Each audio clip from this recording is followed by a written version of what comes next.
حکومت نے حسب دستور اپنے جو کل کمپنی کی مشہوری کے لیے 13 چوروں نے 13 جماعتوں والوں نے اعلامیہ جاری کیا تھا، آج اس کے برخلاف انہوں نے پارٹیسپیٹ کیا ہے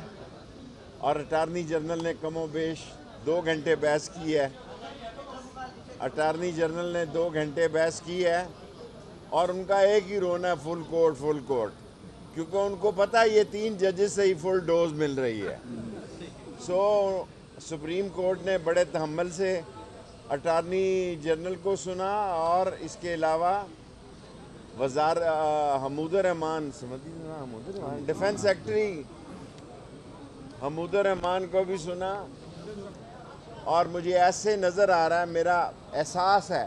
آئی کانٹ سے، میں نے 2-3 کیس زندگی میں تفصیلی سنے ہیں، پاناما اور رائل فارم اور حدیبیہ، اور یہ چوتھا کیس اپنی زندگی کا پورا تفصیلی سن رہا ہوں۔ مجھے آئین اور قانون جیتتا ہوا دکھائی دے رہا ہے، اور مجھے ایسا دکھائی دے رہا ہے کہ سپریم کورٹ بھی آئین اور قانون کے تابع ہے، جو بھی فیصلہ دے گی وہ انشاءاللہ آئین قانون کے تابع ہوگا اور جمہوریت پاکستان اور انتخاب کے فائدے میں ہوگا۔